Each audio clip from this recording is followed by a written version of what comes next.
Hello and welcome to another episode of the Property Lifestyle Mastery podcast. I can't believe we're on episode 61 and I got really riled up on today's podcast, which is all about time and how you break the habit of never having enough time. And this is a radically different look at time management. This is not just another podcast on time management. This is the problem that you are really having with time. Definitely one of the most important conversations that Dom and I have had for a while. You are absolutely gonna love this one. So without further ado, let's talk about breaking the habit of never having enough time. Here is myself and Dom. Hello, Jackie! Good morning, Dom! I'm very excited for today's episode. I'm feeling quite riled up. Yeah. Excellent, yes. After your 22-hour fast yesterday and feeling much better today, this is going to be Jackie on form, because this topic is... It's not time that the problem, it's you, it's yourself. We are the problem, not time, because everyone's got the same amount of time, the same 24 hours in a day, right? Yes. So actually, why is there an excuse there? Yeah, why do some people complain about time all the time and some people don't? Why do some people manage to get all the important stuff done and some people don't? What is the difference? And actually what has spurred this episode for me is because every month, as part of our 12-month Dealmaker Accelerator program, we have a monthly what we call a KPI call. Yeah. Where we sit, all of our clients are part of a small session, which is like half an hour long. There's like 4 or 5 people in each one of these sessions, and it's like power updates about the status of the business and how things have progressed over the last month. So we look at KPIs, how they performed against what they set, and how they performed against their quarterly priorities. Are they progressing? Monthly actions, are they progressing? And then successes and challenges that they've gone through over this month and what they foresee as the challenge ahead. And I'm always looking for themes in that session about, how we can, what group sessions we're going to have over the month to support people. And one of the themes that just hit me between the eyes this month was time.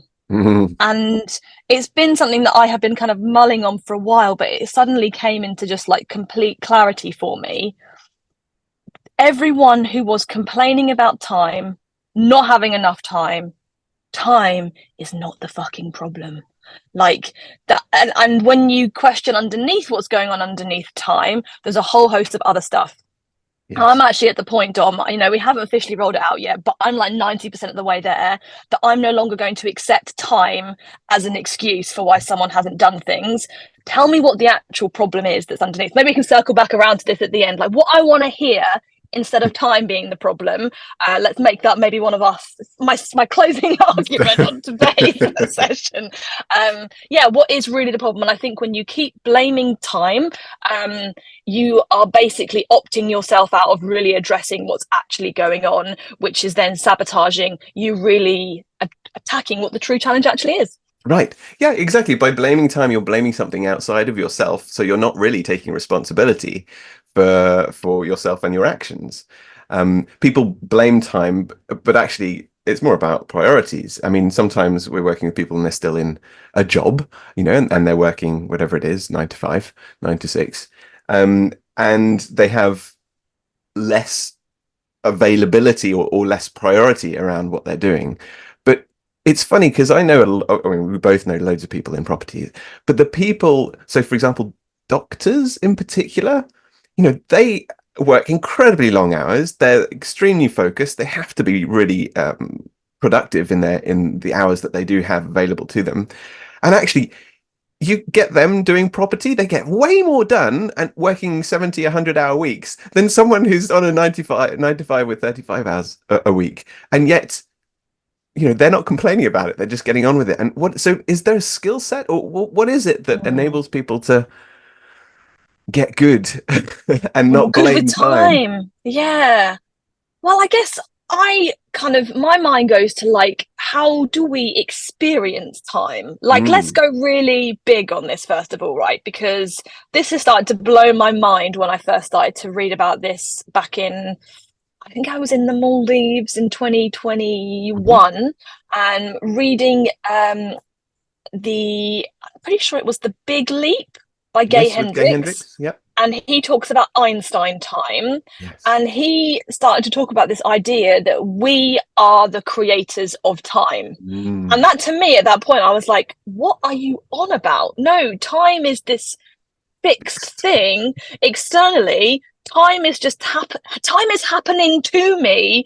Yes. Like, I am not creating it. Like, that didn't make any sense to me. But the more I allow that kind of to land and to kind of integrate with me and how I see the world, I totally get it now. Like, we all have the same amount of time, but how we perceive time and how we feel about it does change how we experience it. So if you think you have plenty of it, funnily enough, you do have plenty of it. If you think you have not enough of it, you don't have enough of it. So then it's okay, so how do we choose how we perceive time is really where, to me, this conversation starts. Like, how do we decide if we how we experience time? And then that is comes back to all of our previous experiences and the choices that we've made, and things that have happened to us in the past that have made us choose a particular way of viewing the world. I don't know if I've explained that very well. What are your thoughts on that? The Einstein time thing is a concept that does take a bit of kind of getting used to. I think one of the examples, though, would be that, when you first fall in love, 3 hours with your new love, it goes in an instant. I mean, it's like, what? Oh, it's already, what happened? The time flew by, and you were just so completely present and in the moment because, you've got all those chemicals going around your body of oxytocin and falling in love. Similarly, but different, would be when you're in a state of flow, when you're doing something you absolutely love and you just get completely lost in the moment. Time flies by, but you've got tons of energy for it, and you're just loving what you're doing, and suddenly, oh my goodness, it's 3 o'clock and I haven't had lunch yet. I've just been so in the zone, doing this, whatever it is, podcast or other, and just loving it. So I think the people who complain about time, from my experience, thinking out loud here, is that they're not usually doing the things that they really like to do. They're not being their optimum. They're not being the optimum self. They're not doing the things that keep them in flow, that they absolutely love. Interesting. Because when people are enjoying it, that's when it goes faster and you get more done. And it's interesting because I'm kind of more and more to the mindset that you can enjoy anything that you're doing, but we stop ourselves from enjoying anything that we're doing. We get this idea in our mind of that I enjoy, that I don't enjoy. But I think we can choose to enjoy anything. But what stops us from enjoying anything? And for me, my personal experience is the pressure that I put on myself, the expectation for how I thought stuff should be, what I think other people are expecting from me, how I make sure I do give them what they want and so that they're happy. And put all of these things, and there are a few more I think I'm not coming to mind for me right now, but those kind of ideas, as those come together, that's what can make you really miserable. Something can be, if you're not worried at all what anyone else is thinking about you, if you're not worried at all about the outcome, if you're accepting that what you're doing right now is what you're meant to be doing, and what you're doing right now is sweeping the floor, it can be a joy. It doesn't need to be any different from that. But because we're oh, I didn't expect that I'd have to clean the floor today. It should have been cleaned yesterday. Yes. My husband should have cleaned the floor yesterday. That's what he's meant to do. I expected that he would do that. I do all these other things for him. And suddenly you've got all this judgment, expectation, how things should be, what you think of others, what they think of you. And it just gets in this tangled web that makes the thing that can be really enjoyable really miserable. Right. And that makes me think that, basically it's the mind not being present. It's the mind thinking about the future, as you say, setting expectations, putting loads of pressure on yourself, and you're not being completely present. Because, if we think about it sort of scientifically, time is the fourth dimension. Time is a measure of change. And the opposite of time, because there's kind of an opposite to everything, is the infinite present moment. Is the now, as Eckhart Tolle talks about in his books. So when you're present, everything is way more blissful, I would say. I mean, I think being completely present is bliss, because all the mind chatter is projections into the future or worries about the past, whatever it might be, but it's not being right now. And there's other spiritual retreats where they'll get you to be cleaning the toilets and doing the dishes and all sorts of things like that. But it's all about being present and enjoying, just frankly being alive, and whatever it is, because you have the capacity to do it. So understanding time in that context is quite a good one to go. Actually, I just got to be present, and train myself to be present, because a lot of people basically are never present, so they haven't effectively woken up in that way. And there's far more joy to be had, and awareness, self-awareness, which you talk about a lot, in the present moment. So those are some. This is deep stuff, right? Like this is why it's easy to just blame time, right? Because there's all this crap going on underneath it that we don't really want to address because it's complicated. And you know what? It's actually remarkably simple, but we have to process a lot of stuff that we're holding on to. So let's just pick one aspect of those different things I was talking about, like expectations and all of that kind of stuff. Because I think I would say the one that I think I see the most presents itself the most is the concerns about what other people think of you. Because if you are so focused on what, and I've realized that I spent my whole life so driven by this, completely unconsciously, so driven by what other people think, that you don't really have the choice to do what you know is right for you. So for example, you may know that this week, following up with people, potential investors in your pipeline, is really the highest priority thing. Because if you can get more investors lined up to come and invest in your deals, you can go and get a load of deals done, and that will really drive you forward in the direction that you want to go. Yes. But I see so often that's like a real theme that happens a lot, people not taking those actions to follow up. But I bet you they've responded to like all manner of other emails, kept up with all of their WhatsApp messages, been on social media, and made sure that they responded to all their messages on social media or the comments on social media, or or a slightly different version. But let's use those as examples. Yep. All of that's been done, but you've not done the thing that is actually most important to you and what you want to do. Yes. And it's because, and for me, I definitely feel it in myself. Like I feel driven to always want to get back to people quickly who message me. Yes. But why? Like, okay, maybe in my mind I'm going, it's my expectation that I don't, I want to be kind. I want to be nice. I don't want to let people down. I don't want them to think I'm ignoring them. All of this stuff can go on. But actually, if I just accept, there's a good chance they're not thinking that. Like, they might be happy to wait for 2 weeks, 3 weeks, a month, a year for her reply. Who knows what they would find acceptable? I will never know. We will never know. But if I put all these ideas about what I think that they're thinking about what I should be doing to please them, that means that I put far more energy on pleasing this kind of amorphous group of people who I don't know what they really think, and actually is driving my behavior, and meaning that I don't spend time on the thing that is actually important. I'm saying this isn't really where I'm at right now, but this is maybe where I have been in the past. Yes. So that really then skews time, because you have prioritized the thing that isn't so important to you, but that you perceive to be important to the people who are around you, but you actually don't know if it's important to them. You're projecting onto them what you think is important, caring more what they think about you rather than doing the thing that you have decided is the most important in your life.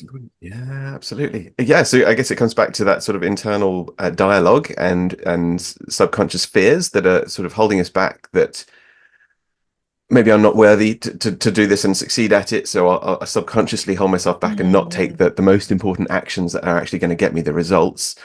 But therein lies the work to be done, which is to say, taking the action that scares you and going deep into the fears and emotions that are actually the things that are holding you back. Because when you overcome those, that's when you really grow and advance. So really, sort of bring it back, time is just an excuse. It's really about you. Yes. But another area that I'd like to explore with you, Jackie, is energy, because a wonderful book, one of my favorites, is called The Power of Full Engagement by Jim Lower. And it's about how it's not time, but energy management, which is most important. Because, actually there's infinite time, time's just a measure, but we are limited in terms of our energy. Because we have to recharge. We are literally, we're batteries, we're charged up in the morning, hopefully after a good night's sleep, and you can go throughout the day, and then at some point your body will require you to sleep, and your brain will need to shut off and take a break, etc., etc. So what if someone is working, sort of 10-hour days in a job and trying to do property at the same time, for example, what can they maybe do differently, or how do they need to think differently in order to get stuff done with the energy they have? Well, I guess maybe as a springboard from where we were into this part of it, I think, again, thinking about other people, because I think that's where it gets really much more complicated, is when there's all these things that we're dealing with all these other people all the time. Yeah. And if, for example, you are sitting there worried about getting back to people because you don't want to let them down, or they're going to be annoyed at you, or whatever else, like that, you are basically bringing the energy of that person into you. Yes. And I can feel it, right? Like, my mind wants to go somewhere about something, about someone that maybe I should be doing. Like, I'm consciously aware that this is happening now, I wasn't before. Right. Like, it just it's like, maybe like imagining like having a rucksack with stones, but maybe not a rucksack, because I generally feel for me it feels more in my head. It's like, when people can carry things on their heads, Yes. it's like a basket on your head that you're putting stones into. And it's like, oh, I should have gotten back to that person quicker. What happens about what that person's doing? That person let me down and didn't do this. And it's like you're putting all these like stones into this basket on your head, and it's like pushing you down, and it is going to take, it's going to drain your energy, because either you can live your life with no basket. This is such a weird analogy, but I think it's a good visual. You can just live your life totally light and easy with no basket of stones on your head, or you can, and everything is exactly the same, but it's just choosing to not let the energy of other people interfere with your energy. Yes, exactly. Because every time you put your attention onto something, effectively you leave kind of like a remainder of that energy there. And so you've used up some of the capacity, some of the battery that you have during the day, and you've left it on that social media, page that you just looked at, or you've left it on that email that you haven't replied to yet, but now is consuming your attention. All these things. So maybe it sounds like distractions. And training ourselves to be more present, more focused, and as to your book, focus your way to freedom. Amazon #1 bestseller, must be good, guys. There we go. It is that, I mean, kind of what we've been talking about for the last year, effectively, on this podcast. But yeah, these things about prioritization, energy management, knowing oneself, overcoming fears, training ourselves, having the discipline effectively to work on the things that are most important to get us there, and overcoming those blocks.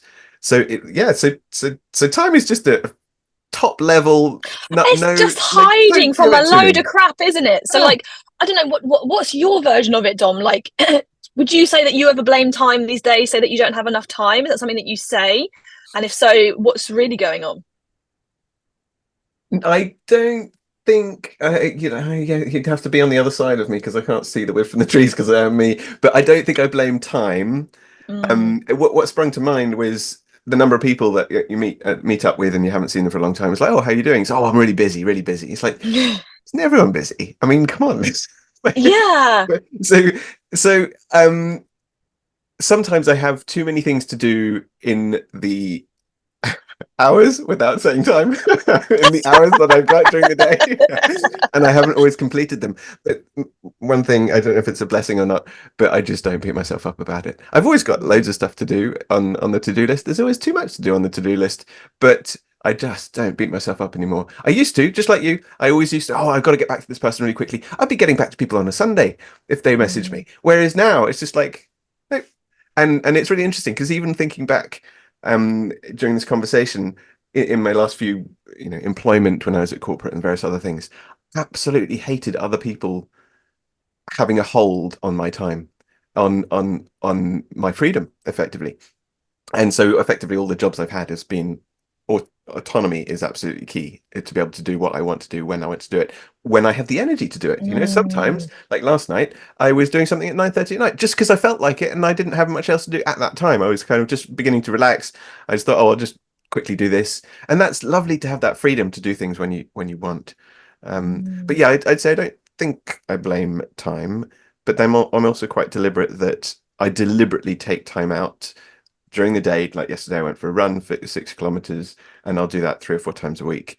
And so deliberately Making that disengage time. mentally, from the left brain thinking to being, and so I'm training myself to alternate between doing and being, and that's Mm. critical, I would say, for well-being and actually productivity, and also getting perspective and knowing what to prioritize and know what to do first. Um, so so yeah. Oh my God, my mind is just pinging in so many different directions for like where we could take this conversation. It's just, yeah, it's fascinating to me. Let's go back to the corporate thing, right? Because I think it's same kind of thing that we're saying here. We're in corporate or, working for someone else. We have a perception of how we think we should behave as part Mm, of that. yes. And it's kind of coming on really to boundaries, I suppose. But I potentially think, looking back at myself now, what I thought was acceptable for how I should behave and how I should be available and what I should do, I could potentially have behaved very, very differently. I Mm, would have been more effective at my role, enjoyed it more. I would therefore have become more integral to the business that I think they like. There were some people in my company who behaved however they wanted to behave because they yeah. were so valuable to the company. It was like, well, this is how I want to do it. Take it or leave it. But I Mm, know that I'm giving you great value and how mm, I'm serving the client. So, yeah. like, it just setting that knowing your worth, setting those boundaries, and not making yourself feel trapped and boxed in. Because I actually think we're doing it to ourselves more than the Right. organization's necessarily doing it to us. Yes. Ooh, that's deep. That's true. So true as well. All these cultural expectations, employment expectations. It's like, oh, everyone else does it that way, therefore I should too. Have to be at work Mm. at 9, finish when you finish in some cases, or if it's maybe public sector, it's like, okay, we walk out the door at 5:30 or whatever it might be. I'm generalizing, I shouldn't say that, but some companies, it's like, oh, it's I've done my time, goodbye, and whether or not they finished their work, they leave. Um, so there's also all this pressure from family, from business, from employers, Yeah, but culture, maybe that's religion, blaming it outside of ourselves, right? and then it Like, goes it's back to that. how, Yeah, yeah, it's it's so how hard. we feel about those things. Like, Yeah. 'cause I think everyone is connecting with it in a slightly different way. Like, that's all out there. None of that actually matters. It only matters because we've trained ourselves to think that it matters. We've trained ourselves to think what my parents think of me is of the most importance, because that's, you grow up and it is really important. Like, when you're a child, if your parents are annoyed with you, you're going to get told off, you're not going to get sweets, whatever it's going to be. You want your parents to be happy because it means that you get what you want. So then you train yourself for your parents' opinion to be Mm, of the utmost importance.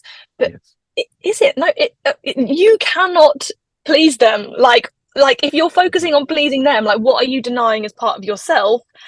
exactly. One of my favorite sayings at the moment is, "What's right for you is right for everyone else." Yes. And this is the thing, I think, it goes back to what we discussed recently about tribal problems. When you're breaking the norm and you're not fitting into family expectations or cultural expectations, religious expectations, etc. Those are the things that people find most difficult to break, because of course if you're not in the tribe, then you could potentially not get fed and therefore die. So people outside of the tribe are sort of pushed away effectively, and people don't want to be pushed away because it's a survival thing. So that's one of the deep-seated things around conforming, particularly around time and such like. So it's just being aware of that and knowing that actually you following your instinct and doing what you feel is right rather than conforming is going to actually set you free. And that probably Mm. is the right way.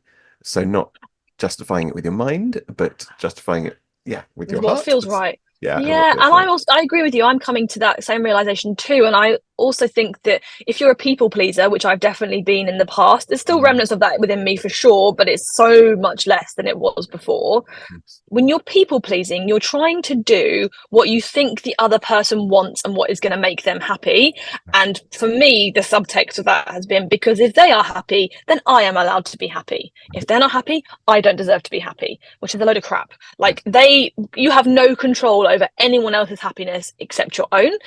So focusing on you being happy is what's going to have the best influence overall on other people's happiness too. Because if everyone could just do the things that made them happy, of course, doing it with love and kindness and doing it ethically, don't just like there's something, there's got to be certain probably moral things around it, but within reason, doing what makes you happy helps to give other people permission to do what makes them happy, which in turn gives that to other people. And if everyone was just doing that rather than being so worried about what everyone else was thinking all the time, just think of the time that you would have, because you're like you're basically like, this is what would make me happy is to build a property portfolio and create cash flow so I can have passive income and travel the world. Yes. But the thing that I need to do right now to move myself towards that is to follow from my investor pipeline. But I can't because I need to go and do this thing for my parents. My parents need me to go and fix their Wi-Fi because their Wi-Fi is broken down and they like me to go and fix that. Okay, but why couldn't you just send a handyman or someone else, you know, with some skills to go and have a look and solve the Wi-Fi? Or my parents like it when I come and solve the Wi-Fi issues. But that's not their so that's on them. Like, either you can come and help in the way that you can help. This is how I can show up. I can't come and do this. I've got to focus on building my investor pipeline right now, but I'll organize someone to come around and give you a hand with that. Like that's the support that I can give you at this time. And you know, if they're unhappy with that, that's their choice to be unhappy. You can't take that upon yourself, and you don't deserve to be unhappy because they're unhappy because of how the world is manifesting itself for them. Yes. Oh, this is really interesting. It kind of points back to value. How do we value ourselves? Because we'll do a job like fixing our parents' Wi-Fi if we think it's too expensive to pay someone else. Whereas if we think, well, no, actually, my time is worth more than whatever it is, you know, 25, 50 pounds an hour, and I can use it really well to create more income and, you know, build my business, then I'll get someone else to do it. Whereas if I don't feel that valuable, this time thing could, points back to self-worth. This is what it's pointing back to, I think, in one way. You're totally right. And that's like lots of different ways that can exactly like present itself. But it is almost like, I only feel good enough, I only feel worthy if other people tell me that I've done a good job, that I am doing good enough. Like, it's like a different version of, it's not necessarily monetary value on it, but that is, so I'm being driven to do what's going to make them pleased with me. In my perception of it, because if they're pleased with me, I can be pleased with myself. And therefore the subcontext of that is, I can only be happy with myself if other people are happy with me. Therefore other people's happiness comes first. Ooh, yes, very deep. And it's something that's quite difficult to kind of break out of, you know, because we're so conditioned to follow that. One of the other things that springs to mind also is, so if we are, you know, batteries of energy, doing things at the best time for us during the day is going to be critical to be as productive as possible.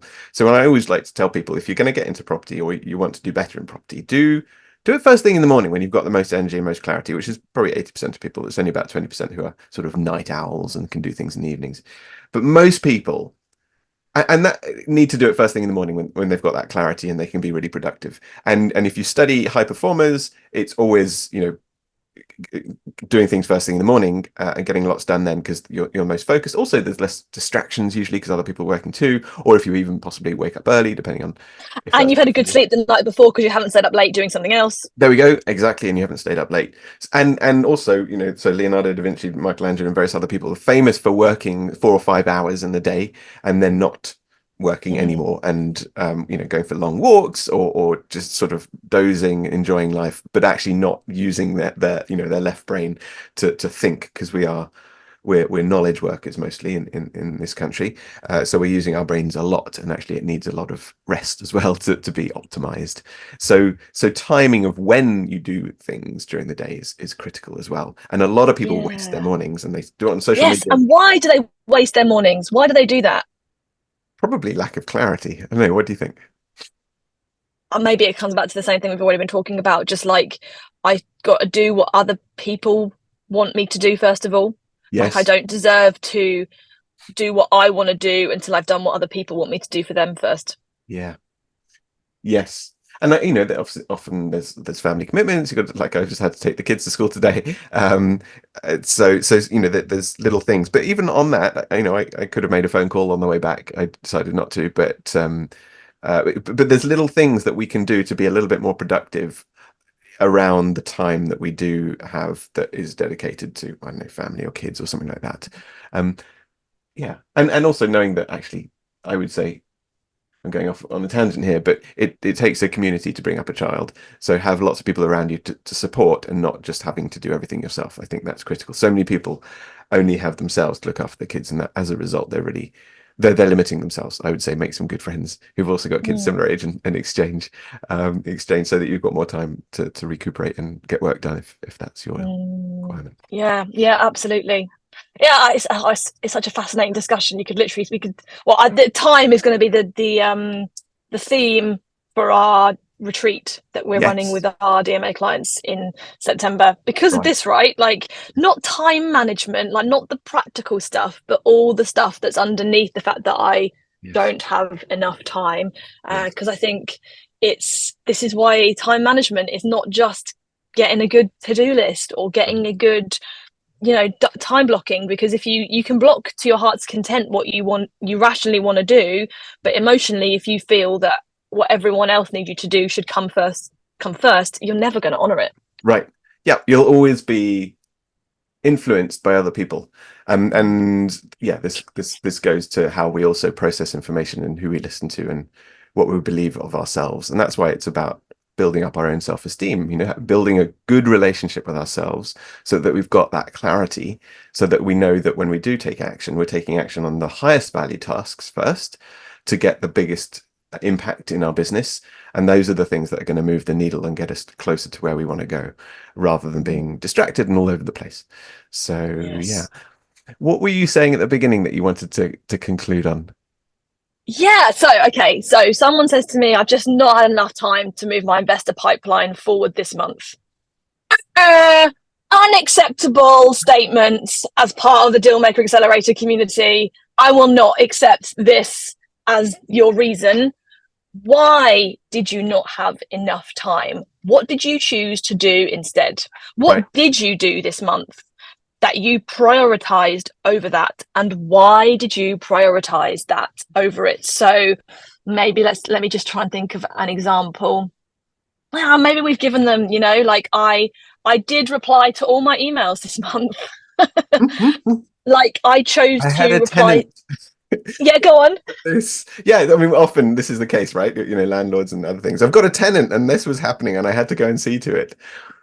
That would be a big thing that distracts people for sure. And it could be quite a minor situation on a maintenance issue. Yes, which of course I'm not saying don't be a good landlord and fix these things, but what is your expectation of time that's telling you that I must go and drop everything and go and repair that leaking tap in that very moment, rather than doing what is actually overall, like, maybe you need to communicate and say, I'm going to be there, I'm organized to get that done next week, or whatever it is that you need to do to move that forward in an acceptable time frame for what you feel is acceptable. And unfortunately, we've got to choose what we feel is acceptable and make our peace that not everyone is going to agree with us, because everyone has different flavors of what they feel is acceptable. So for me, I didn't move my investor pipeline forward because it was more important for me to fix the leaking tap, because I really care what my tenants think of me, which I really care what people are. So I didn't do my investor pipeline because what other people think is more important to me. Yes. Right. There we go. You know what my concluding thought would be? It comes down to our relationships with ourselves, with time, with our energy management.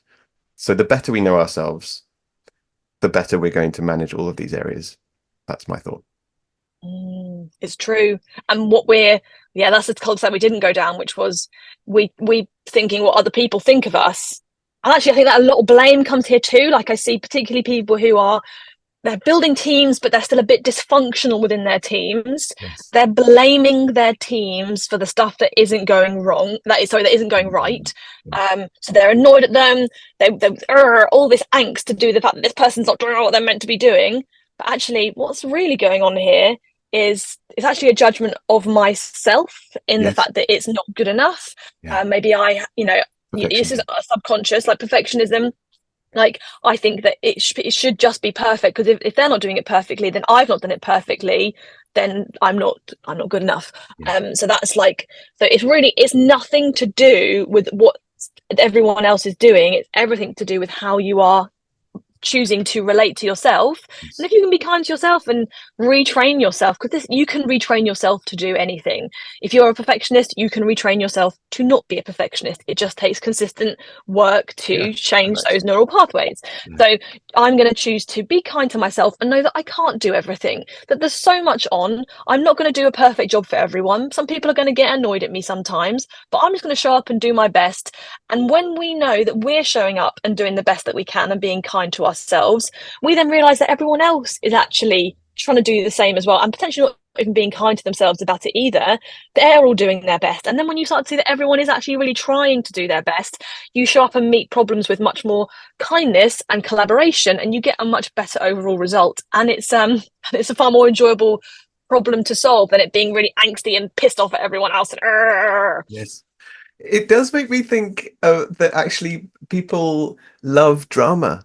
They love to be in a difficult situation because that creates identity in a way. Life is, they almost fear that life would be boring if they haven't got problems. And I can assure you that's not true. It's just a lot it's just addiction to drama. Dave and I often joke, because he used to be, or we both did used to be, so much more consumed. Like the people that were talking about, blaming time used to be us. So I'm talking about the version of myself that I used to be. Dave would always be like, I don't have enough time for that. I don't have enough time. We used to say it all the time. And Dave, I think, even more so than me. And now it's a bit of a joke. It's like, oh, Dave's, I'm so busy, I'm so important. We kind of, a bit of a side joke that we're often making. And that, oh, Dave's so busy and so important. But it's actually true. Like, we think if we're busy and we've got loads of stuff going on, there's all this drama, we must be really important. We must be really needed. What's going on for us must be far more important than everyone else, which is a load of crap. It's not true. But it makes our ego feel good to feel that way. Yeah, exactly. We are needed in the world and we're important. Some people I know, I won't say who, but they get stressed about it. It's like, I haven't had breakfast yet, and I haven't done this yet, and I haven't done that yet. It's like, just get up 5 minutes earlier. It's really not that hard. It's amazing how much grief we create for ourselves, but I think it's almost an addiction to that. Those chemicals of sort of needing to have the pressure maybe to get things done and create importance, even though and we think if we're not beating ourselves up and putting all this pressure on ourselves and making it really important, we think that we'll turn into a lazy slob and not do anything. I would say that generally people who are building their own business, that's their kind of subconscious fear that they're not going to bother doing anything. Actually, that's not true. Like, you let go of all of that, you can do it with ease. You can create energy. You haven't got a basket of rocks on your head anymore. Like, you can just do so much more. Yes, and be more at peace and get more done. Amazing. Final thought then, Dom. Final thought: improve the relationship with yourself around time and prioritize the most valuable tasks. So think through all the things you've got to get done and do those first thing in the morning. Get up a little bit earlier if necessary to get them done before you have to do all the other stuff, because the other stuff will always have to be done. But when it comes to building your business, there's some priorities and you probably already know what they are. So stop avoiding them and do that first when you've got the energy, and just be kind to yourself as well. I think it comes back to that. How about you? Mine would be practice trying to stop blaming time and see if you can really see what's actually going on. Or even if you can't see what's really going on, but you just stop allowing that blame of time to come out of your mouth, you create more time by not blaming time. So just practice, stop even saying the word that there's not enough time. Maybe even practice saying how much time that there is, that you do have available. Like, you can't believe how much time there is to do all the things that you want to do, and it's amazing that actually starts to become your reality, which is a much nicer reality. But next time that you start to blame time, or the next time that you notice yourself not doing the thing that you really know is important, this is when it's worthwhile stopping and making the space to go and sit down and ask yourself, let's come back to the meditation piece, what is really going on underneath here that I can't see, that is actually sabotaging what I really want. And if you can start to do that, that is the path of least resistance towards what you really want. Thank you so much for joining us on another episode of the Property Lifestyle Mastery podcast. We would love to hear from you. Tell us if you're enjoying the show, what you want to hear more of, who you want to hear less of. Drop us an email at hi@property-strategy.com. We'd love to hear your thoughts on what you're enjoying with the show and any suggestions for future episodes or guests. So this time next week, you are going to be joined by Dom and Dave, and they're going to be talking about mastering money, really understanding your true value so you can create genuine abundance in your property investing and in your life. Another wonderful episode coming up. So until then, have a great week ahead.